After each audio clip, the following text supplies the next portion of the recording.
Glenn Beck. Things are changing in America, as evidenced last night in the votes. If you just joined us and you are a Tea Party member, please go to glennbeck.com and read or listen to the first monologue that I did in hour number 1 of this broadcast. It is a day to pat yourself on the back if you're a Tea Party member, and it is also a day to now say, okay, now what's next? Because you now are in a very powerful position, and you need to understand that the forces arrayed against you are from both the left and the right, the people that just don't want big government. And you can win. You are there. But you must change certain things, not of yourself and not your viewpoints, but the things that allow you to be cast in a light by a media that is hostile to you. Because they're not only hostile to you, they're hostile to the idea of constitutional government. And Pat and I were talking on the air that the reason why the media does not look into the, as Dinesh D'Souza says in his book, The Roots of Obama's Rage, is because they agree. They have the same rage. That America is the oppressor. Mm-hmm. And so they don't see it, or they accept it as the norm, or they just excuse it because they also agree that America has just been taking too much stuff from everybody else. Would you agree with that, Dinesh? I would, and I think what is particularly scary about all this, but also illuminating, is that it helps to explain a lot of what Obama is doing, how the rage is being acted out.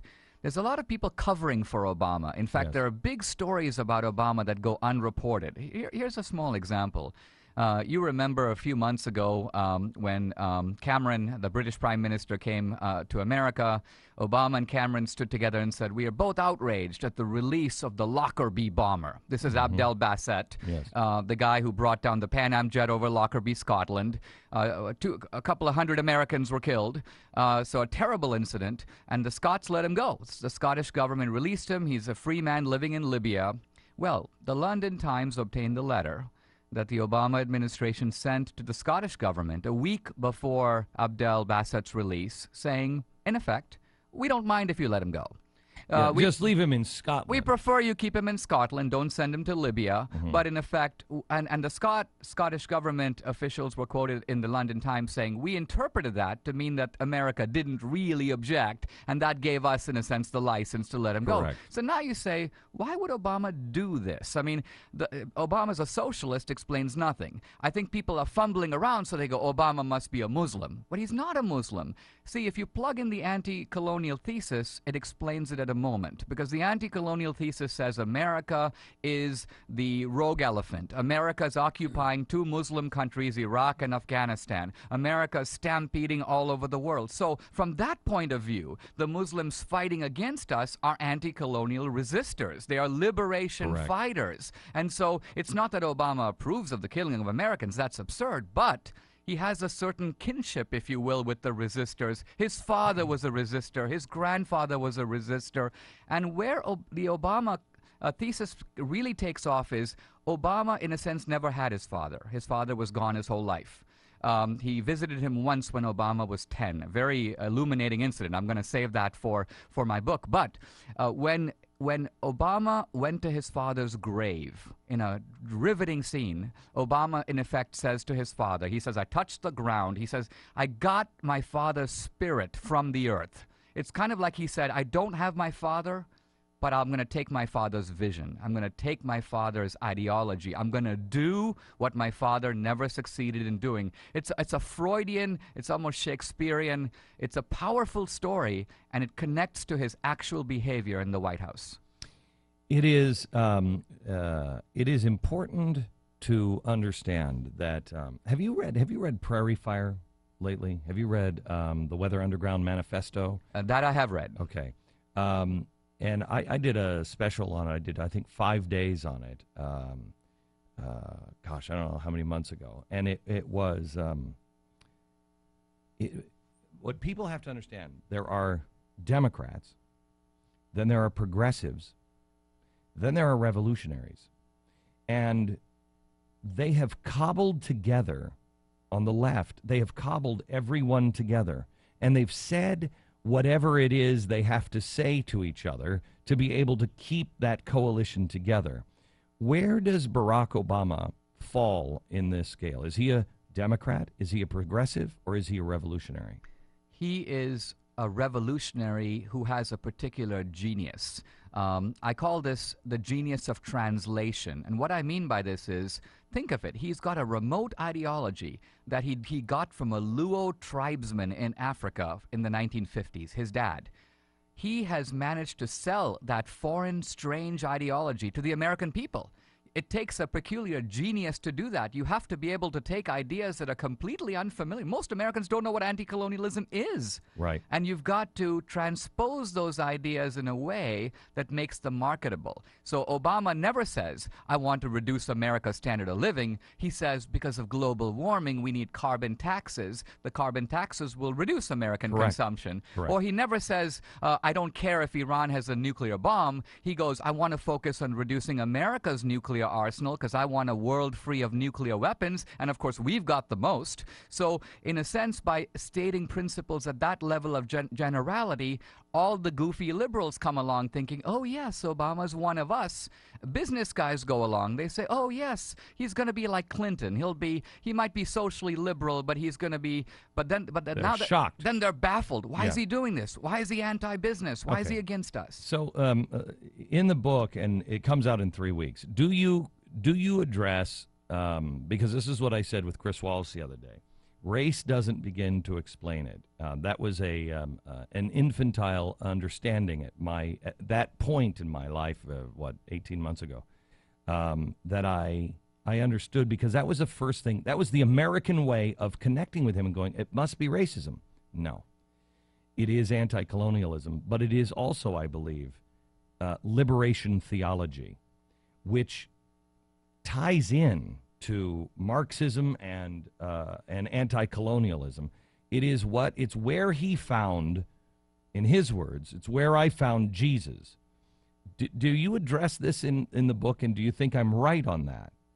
I think you're onto something. I address it in great detail. I address the Obama's history in Hawaii. I address Jeremiah Wright. I address Bill Ayers. The beauty of this thesis is it illuminates so much. All of it. We miss so much about people like Jeremiah Wright, in part because we focus on 5 quotations that he says, and we think that's Jeremiah Wright. But Jeremiah Wright has a very well thought out theology, and in fact, he's been the one stressing it. When you listen to that theology, it explains immediately why Barack Obama stayed in his church for 20 years. The liberal idea, well, that, he just wasn't listening very well, is absurd. He knew exactly what Jeremiah Wright stood for. Now, Jeremiah Wright is not primarily a race man. That's the key thing. He sounds like it, and a lot of people take him to be a race man, but if you listen to what he says, remember, most of his comments are not about race. They're about American foreign policy. They're about, we invaded Libya, we invaded Grenada, we shot Gaddafi's son, so we've taken the country from the Arawaks. This is not a race theory. There's something bigger going on here. So I think we haven't fully gotten Obama. It is another theory of mine that we as a country, and this is why it is extraordinarily dangerous, because as is everything that turns out evil, it takes truth and perverts it. And the truth that I have come to in the last few years of trying to understand our country and trying to understand the good, the bad, and the ugly is that there was divine providence. And divine providence is this idea that as you try to do the right thing, as you try to be on God's side, not have him on your side, as you are trying to be on God's side and trying to do the right thing, providential things happen along the way, and you're like, oh, wow. Some people dismiss it as a coincidence, but it's because you're in the flow of God, and you're on God's side. Then manifest destiny came, and that is, get out of my way, we're on a mission from God. And that's where the perversion comes, and that's the essence of the power that comes from somebody like Jeremiah Wright. It's not just race, it is It is manifest destiny is evil, and they're right on that. Divine providence is what we based our country on. Manifest destiny is what we perverted it into at different times in our history. I think what's, to me, peculiar, and I'm going to make a statement that you kind of have to order the roots of Obama's rage to fully understand, but I think it's intriguing enough. I'm an immigrant from India who, in a sense, fell in love with America. That's why I wrote a book, What's So Great About America, celebrating the uniqueness of America. I love that. If you don't have that book, every American should buy that book. Now, Obama has made a different journey. In a way, Obama and I are similar. Let me give you a small detail. I consider myself partly a foreigner. Why? Because I grew up in India. I came to the United States at the age of 17 as an exchange student, and I've lived the rest of my life here. So, in some senses, I always see America from the inside and the outside. Here's something interesting. Obama was born in the same year that I was, 1961. He did not set foot on the continental mainland of the United States till he was 17. Obama's first 17 years were spent off the American mainland. He lived in Hawaii. He lived 4 years in Indonesia. Subsequently, he made trips to Pakistan. He made 3 trips to Africa. So we think of Obama as all American, you know, the multicultural guy, the kumbaya. But that's not Obama. Obama has a very different history that is sort of unknown. He was the most unknown guy to set foot in the Oval Office. So it's weird that 2 years into his term, we are just getting to know Barack Obama. That is the fault of the media, which brings us full circle to they believe in many of the things that he believes. You know, you always you think of the media and you're like, why do they hate America so much? Well, they they believe that we are the oppressor.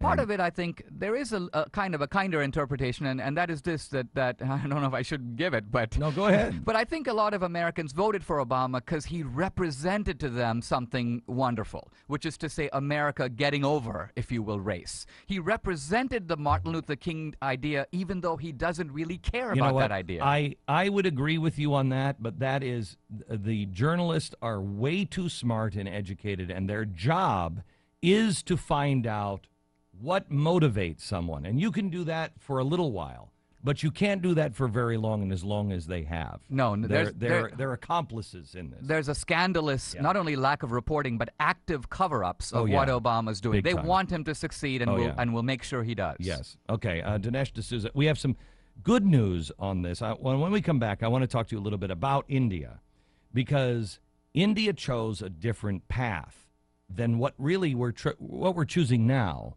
They chose a different path, and we'll get to that here in just a second.